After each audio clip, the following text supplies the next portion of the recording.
Effectivement, nouvel an, polémique assez furieuse qui montre bien que l'année 2022 sera très politique, hein. Elle recommence, bien sûr, encombrée de la pandémie, mais dès que le prétexte politique arrive, on a un grand incendie sur les réseaux et naturellement répercuté dans les grands médias. Alors, la première polémique, c'était celle qui a été lancée à la suite de la lecture du journal officiel qui nous apprenait que dans la promotion de la Légion d'honneur du 1er janvier, Emmanuel Macron avait veillé à ce que Agnès Buzyn, ex-ministre de la Santé, je vais y revenir, ex-ministre de la Santé, Agnès Buzyn avait été faite chevalier de la Légion d'honneur. Alors, on va quand même rappeler que lorsqu'il est arrivé aux affaires, lorsqu'il est rentré à l'Élysée, Emmanuel Macron, très martial, avait dit il ne faut pas que cette décoration soit galvaudée,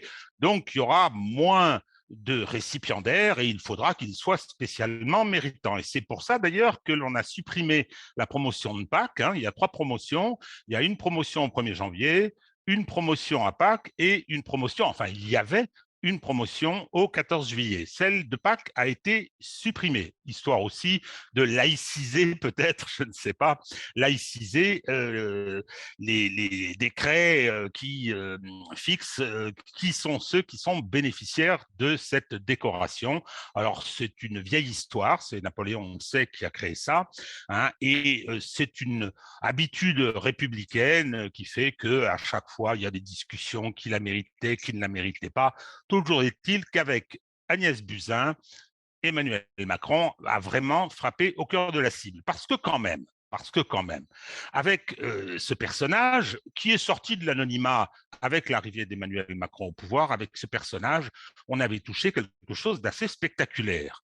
On a eu une ministre de la Santé qui a dit tout et n'importe quoi au début de la pandémie, tout et n'importe quoi, dont les accointances, les intérêts croisés étaient très discutables déjà, et qui, au moment où la pandémie se déclenche, alors même qu'elle dit qu'il ne s'agit que d'une petite grippette, je crois que le terme n'est pas d'elle, mais pas loin, hein, eh bien, elle donne sa démission.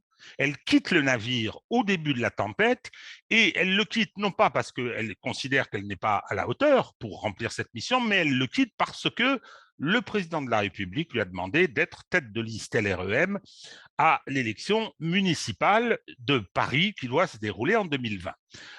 On sait la catastrophe que ce sera, la catastrophe politique, hein, c'est-à-dire qu'elle sera totalement laminée, elle sera ridicule. On rappellera aussi, pour la petite histoire, pourquoi on lui a demandé de prendre cette tête de liste. C'est parce que M. Griveaux, qui était pressenti pour le faire, avait eu quelques soucis sur les réseaux avec des publications graveleuses. Bon, toujours est-il que cette défaite politique, qui était quand même la sanction populaire, hein, concernant la sanction électorale, concernant Mme Buzyn, n'a pas masqué la catastrophe de sa gestion de la pandémie, au point qu'il y a eu une longue interview dans le journal Le Monde où elle a reconnu avoir menti en disant que, lorsqu'elle avait dit en disant que c'était une petite grippette, là elle a reconnu qu'elle savait que c'était beaucoup plus grave et que le maintien des élections municipales était une folie, excusez du peu.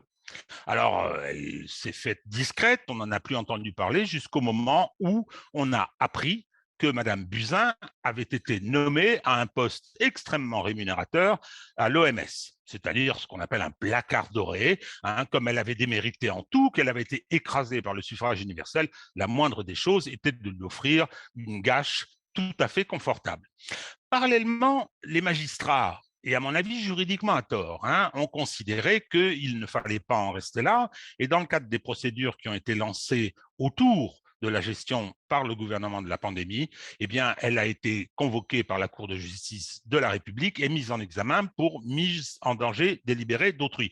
Je considère que sur le plan juridique, cette incrimination n'est pas justifiée à ce stade de la procédure, hein, mais cela voulait quand même dire que les magistrats ont considéré que effectivement il y avait probablement des choses à dire et des choses à regarder. Eh bien, c'est cette personne C'est cette personne qui est quand même un des grands échecs politiques de l'année 2020.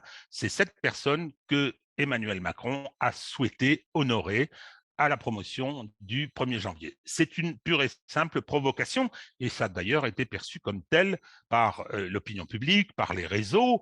Il y a d'autres récipiendaires, parce que j'ai consulté le journal officiel, il y a d'autres récipiendaires qui le méritaient. Alors on a voulu amalgamer M. Delfrécy, le président du conseil scientifique, qui lui a été promu, hein, il était officier, il est devenu commandeur. Là, en ce qui le concernait, c'était plus justifié. Il a cette responsabilité. D'abord, il a une très longue carrière derrière lui, brillante, hein, de scientifique et de médecin. Et effectivement, même si on n'est pas d'accord avec les décisions qu'il a fait prendre au pouvoir, même si on n'est pas d'accord avec ses analyses et ses prises de position, il n'empêche quand même qu'il a fait son boulot.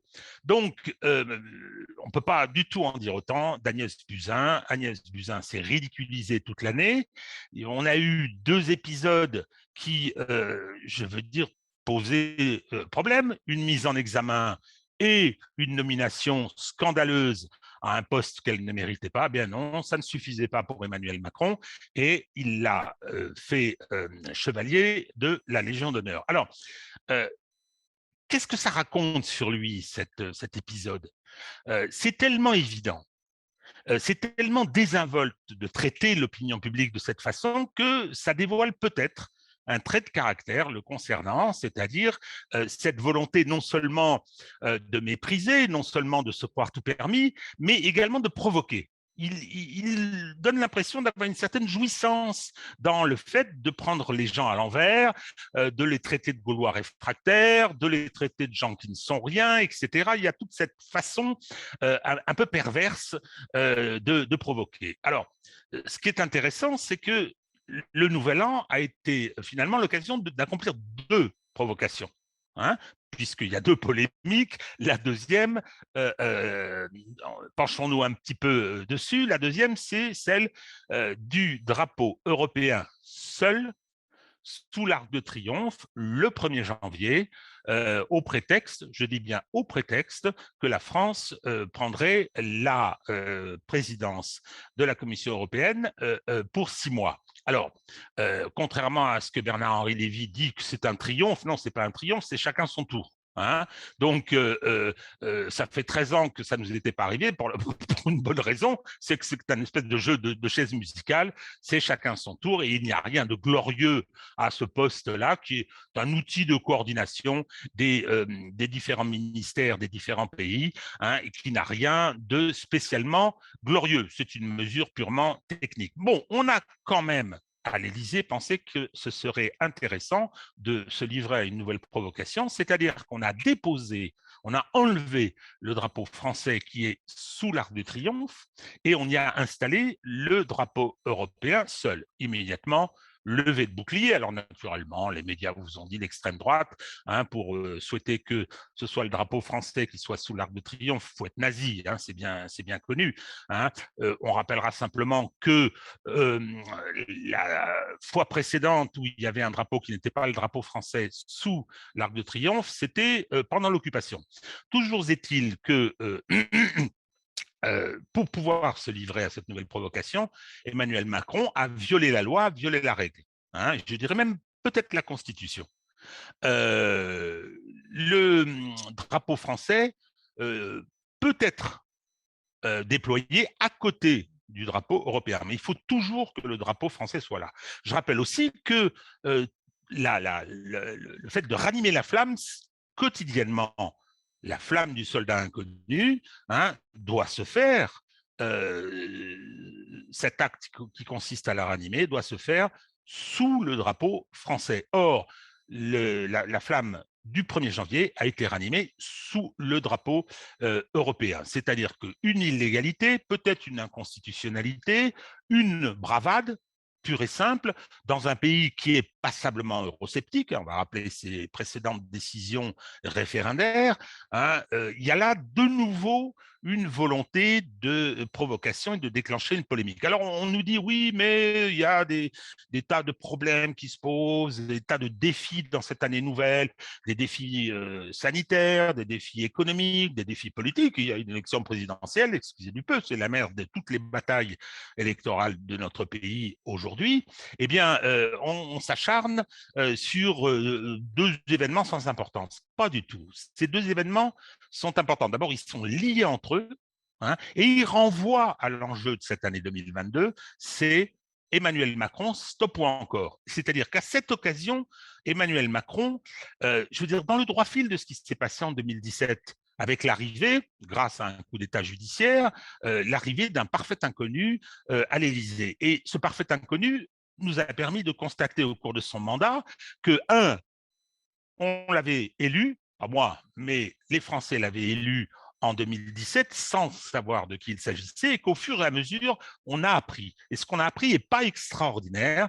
Et à mon avis, ce tempérament, ce rapport à la patrie, parce que en ce qui concerne l'Arc de Triomphe et le drapeau français, c'est la question du rapport à la patrie. En ce qui concerne notre relation avec l'Europe, cette Europe sous domination allemande, hein, on a quand même un problème. On a un problème national qui nous est posé et je dirais que ces deux événements qui se produisent au seuil de l'année nouvelle, eh bien, ils sont extrêmement significatifs, peut-être plus que d'autres, hein, qui font l'objet aussi, je pense, à la pandémie Covid et qui font l'objet de débats furieux. Je pense que ces deux événements, finalement, permettent plus facilement de caractériser les enjeux du scrutin du mois d'avril. Ce sera Emmanuel Macron, stop ou encore. Pour ce qui me concerne, personne ne sera surpris si je réponds stop.